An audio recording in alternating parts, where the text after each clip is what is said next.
Yeah. Man, everybody's out of work today. Jeez. Go ahead, Parrish. I'm working on a little Austin Bousfield story, Mike. What do you think of his play the last several weeks? How do you help him kind of get back to where he was earlier in the season? Well, yeah, that's hard to say just because he played so well at the beginning of the season. I don't know if you can sustain that kind of pace where he's 450, 500, and but one of the things is he just got to continue to be aggressive.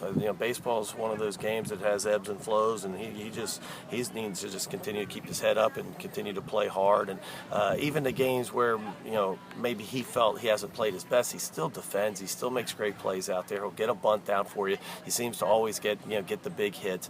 There might not be a 3-for-4 game, so he's going to be fine. He's going to be terrific. You had him in the 2-hole today. How does that help him? How does that change things? Well, he was in a 2-hole at the beginning of the year when he was doing some of the things that we're talking about, and we flipped it just to take a little pressure off of Braxton and give him an opportunity to use some of the skill sets that he has, bunting and running and doing those types of things, and thought today would be a good day to change because Braxton's swinging it better, and that gives a chance for Boz. But the score got big in a hurry, and we didn't need that from Boz today. What have you seen from J.B. Woodman as the season's going on? He's terrific. It's he hasn't played every single day because of Jamison out there, but he always seems to give you a couple good at bats throughout the game, and just maybe not as consistent as he would like offensively.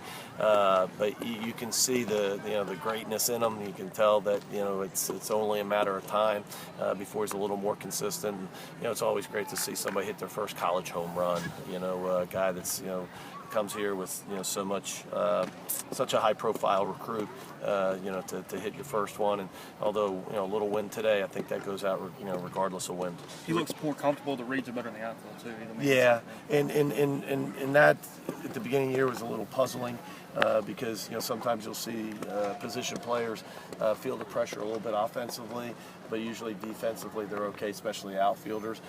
He had a couple bad reads, down in Florida, but he's a center fielder. I mean, he's a guy that we would have no problem pushing him over into the middle of the outfield. So I think Wright's a little new to him, and but he's certainly a premium or a plus defender. What have you seen from the guys the last couple of days coming off the weekend?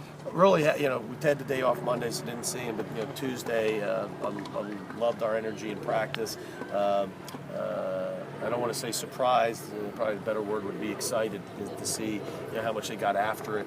In practice yesterday, where you have a day off after a tough week of baseball, and you come and have practice and show that kind of energy. You knew that they were ready. We talked to them a little bit about where we are and what happened, and that how you got to handle it. It happens to all teams, but I don't know if they even needed that. They seem to be the same team they were a week prior, so that was nice to see.